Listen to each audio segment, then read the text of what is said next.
Roberto Lagu says he spends his days walking aimlessly along the debris-strewn shore. He hopes, against the odds, that he will find some kind of work and forget the dreadful day when Super Typhoon Haiyan killed his 9-year-old son and robbed him of his livelihood. The destruction around him bears witness to the ferocity of the storm, known here as Yolanda, that reduced his fishing village to rubble.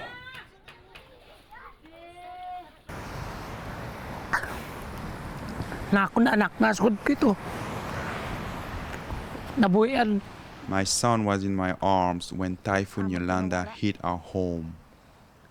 He was lost because of the big waves. I could not get him back. He died. My boat was wrecked. I am entirely dependent on the sea, so now I have no source of income. I have no way to get an income. The deadly storm left behind a trail of devastation when it barreled over the central Philippines on November 8, 2013. In Tacloban and surrounding villages, the scenes of loss and destruction are heart-wrenching. But relief efforts are gathering speed. Business is restarting on a very small scale, with vendors selling whatever goods they salvaged or managed to bring in. But the challenges ahead are formidable. The ILO is providing support and expertise to the government of the Philippines, which has placed emergency employment and early rebuilding of livelihoods at the forefront of its national disaster response strategy. The nerve center of the emergency employment operations in Tacloban is the open-air parking lot of the Department of Labor and Employment, or DOLE, whose offices were battered by the typhoon. We're rolling out emergency employment immediately so that to give at least money for our jobless people at this point in time who need this money to procure their needs, at least for the time being.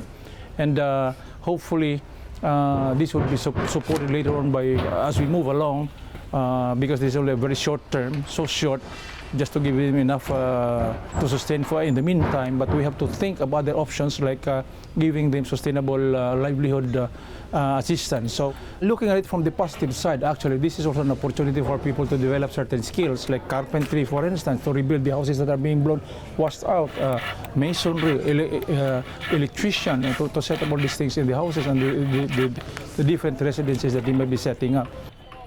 The ILO has significant experience implementing emergency employment programs around the world.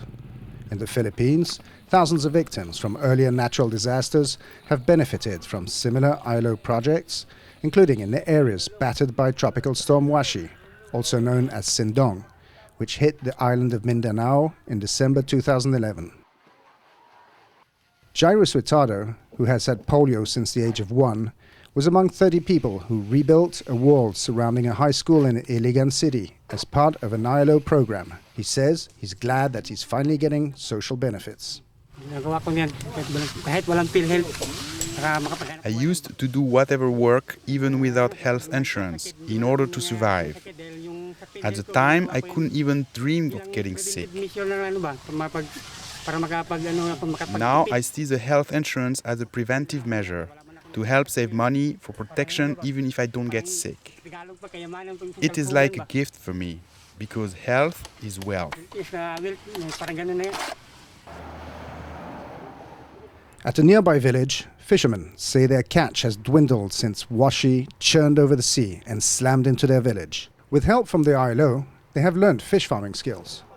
The nets that will contain the fingerlings are now ready, and the fishermen are trying them out before setting them in place in shallow waters. The fishermen say their hearts go out to the victims of Haiyan.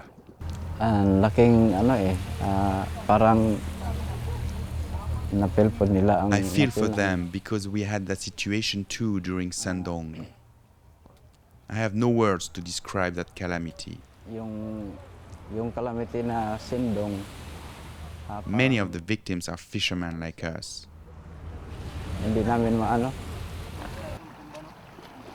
The ILO support should help provide for more stable and reliable income than the fishing community has had since Tropical Storm Washi, or even before.